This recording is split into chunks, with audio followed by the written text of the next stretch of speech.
नमस्कार दोस्तों, स्वागत है आपका हमारे चैनल एबीएम नर्सिंग में। तो आज का हमारा टॉपिक है nursing care plan for heart attack. तो चलिए शुरू करते हैं।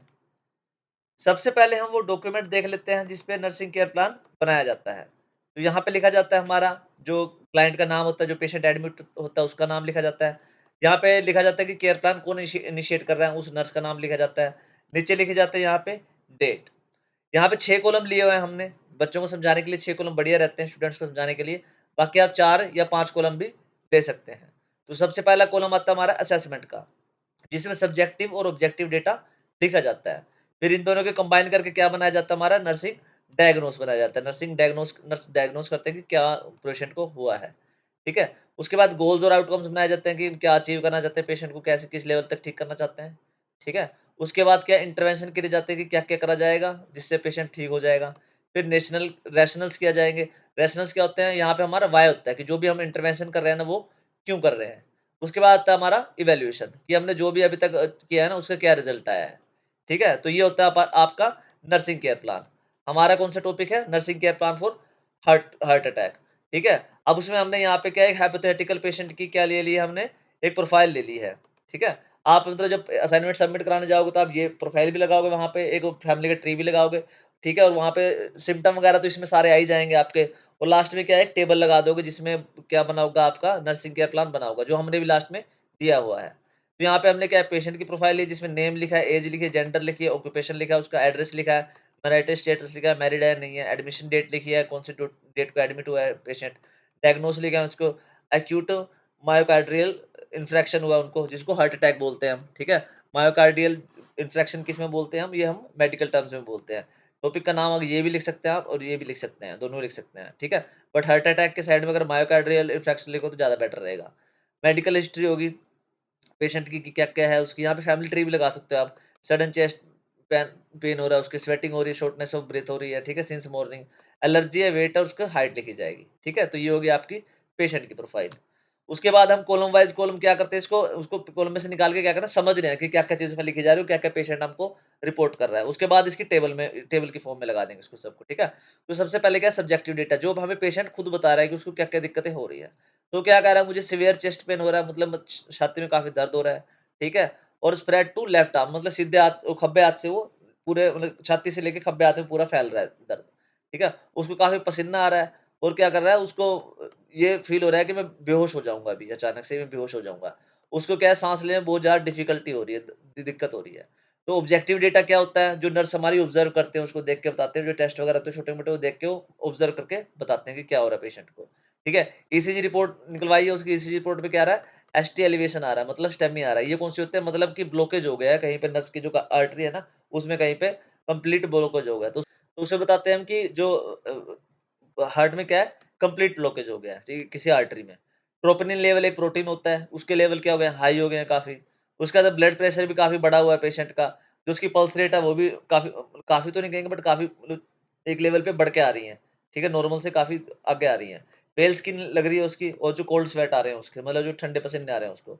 शॉर्टनेस ऑफ ब्रेथ लग रही है, वो भी नोट करी जा रही है, ठीक है?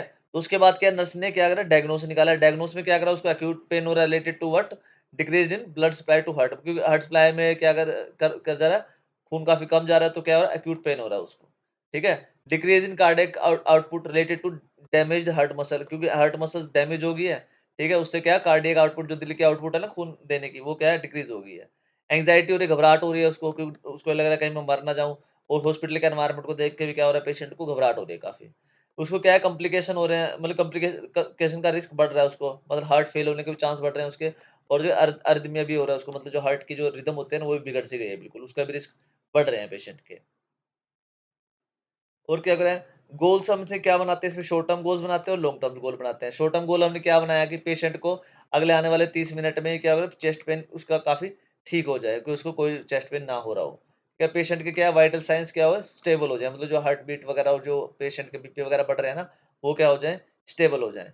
लॉन्ग टर्म गोल्स में हमने क्या बनाया, क्योंकि लाइफस्टाइल दिक्कत है, तो इसमें क्या है कि हार्ट हेल्दी लाइफस्टाइल चेंजेस बताएंगे उसको, ठीक है? और पेशेंट का भी फर्दर फ्यूचर में क्या है, हार्ट अटैक को एक्सपीरियंस ना करें, तो इसके लिए भी हमने टारगेट बनाया कि उसको समझाया जाएगा कि कैसे आपने सही तरीके से चलना है। उसके बाद आते हैं हमारे इंटरवेंशंस। इंटरवेंशंस में हम क्या लिख सकते हैं कि जो चेस्ट पेन है, वो जो भी हम उसमें इम्प्लीमेंट करना है ना चीज़ों को, वो लिखे जाते हैं इंटरवेंशन में। क्या कर रहे हैं, मॉनिटर कर रहे हैं चेस्ट पेन को, ईसीजी कर रहे हैं, ठीक है? और वाइटल साइंस को बार-बार क्या कर रहे हैं, क्लोज़ली चेक कर रहे हैं कि कोई दिक्कत तो नहीं आ रही। जो प्रिस्क्राइब मेडिसिन्स है, वो क्या कर रहे हैं, एडमिनिस्टर कर रहे हैं, जैसे एस्पिरिन दी हुई है, ठीक है? नाइट्रोग्लिसरीन दिए हुए हैं, वो जो दवाई लिखी हुई है ना डॉक्टर ने, वो उसको प्रॉपर एडमिनिस्टर कर रहे हैं, दे रहे हैं उसको, ठीक है? ऑक्सीजन थेरेपी सप्लाई करनी है उसको, अगर कहीं पे ऑक्सीजन लो होती है ना उसकी, तो ऑक्सीजन सप्लाई उसको देनी है तभी की तभी, ठीक है? ऑफर करना उसको जो इमोशनल सपोर्ट है, मतलब क्योंकि पेशेंट घबराया होता है ना, तो पेशेंट को काम करने के लिए क्या है, काम करने में ठंडा करने के लिए क्या करना पड़ेगा, उसको इमोशनल सपोर्ट भी देना पड़ेगा। एजुकेट करना पड़ेगा उसको, अब उसकी डाइट के बारे में, मेडिकेशंस के बारे में, मतलब उसके खाने-पीने के बारे में, दवाई के बारे में, एक्सरसाइज वगैरह के बारे में और स्ट्रेस कंट्रोल के बारे में उसको क्या है, क्योंकि ये सब चीज़ों से क्या है, हार्ट अटैक का खतरा बढ़ता है। तो ये हो गया हमारा इंटरवेंशन, जिसमें हमने प्लानिंग की है कि क्या करना है, कैसे-कैसे क्या चीज़ करी जाएँगी। उसके बाद आता है हमारा रैशनल्स कि जो भी हमने किया है, वो क्यों किया है। तो मॉनिटरिंग कर रहे हैं हम हर चीज़ की, वो किस लिए, ताकि कोई नई हार्ट की प्रॉब्लम ना खड़ी हो जाए और वो अगर होती है तो पहले से डिटेक्ट करी जा सके। मेडिसिन्स दे रहे हैं उसको ताकि उसका पेन रिड्यूस हो जाए और जो ब्लड का फ्लो है वो इम्प्रूव हो जाए और खतरे से बाहर जाए पेशेंट।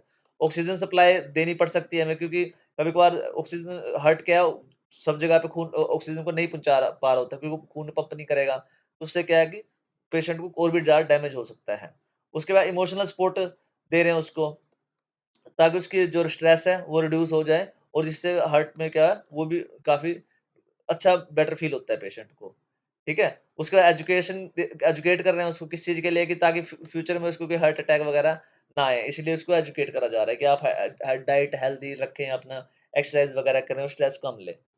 अब उसके बाद इवैल्यूएशन में हमारा क्या आ रहा है, जो पेशेंट का जो चेस्ट पेन है वो अब बिल्कुल ठीक हो गया, अब कोई चेस्ट पेन नहीं हो रहा उसका। जो वाइटल्स हैं उसके, जो बीपी वगैरह हो गए, पल्स वगैरह वो भी स्टेबल आ रहे हैं उसके। ठीक है, पेशेंट क्या है, अब काम अपीयर हो रहा है, ठीक है, और कॉन्फिडेंट भी लग रहा है, अभी मैं बिल्कुल ठीक हूँ। बाकी पेशेंट समझ पा रहा है कि इंपॉर्टेंस ऑफ लाइफस्टाइल चेंजेस और फॉलो अप। जो लाइफस्टाइल में जो चेंजेस है ना, वो उसकी इंपॉर्टेंस को समझ पा रहा है कि आगे दिक्कत नहीं होनी चाहिए मेरे को। ठीक है, और वो फॉलो अप भी कर रहा है उसकी, कि पेशेंट डॉक्टर को जाके दिखाएगा भी वो दोबारा। ठीक है, ये इस चीज़ को समझ पा रहा है वो। तो ये यहाँ पे ये हमने एट द एंड किया जी, हमारा एनसीपी बन के तैयार हो चुका है। ये जो भी हमने आपको समझाया वो यहाँ पे प्रॉपर टेबल की फॉर्म में लिखा हुआ है। ठीक है? तो आप एज़ इट इज़ इसको दे सकते हैं और यही बनेगा जी जो भी आपका एनसीपी का बनता है। ठीक है? जो हार्ट अटैक के केस में बनता है। तो ओके बच्चों, thanks for watching, please like, share and subscribe ABM nursing. अगर आपको इसकी पीपीटी और पीडीएफ चाहिए तो आप मेरे को कमेंट करके वो माँग सकते हैं। टॉपिक में कोई डाउट हो तो प्लीज़ यार वो भी पूछ सकते हैं और आपको कोई और एनसीपी बनवाना हो तो वो भी आप मेरे को कमेंट करके बोल सकते हैं। थैंक यू बच्चों।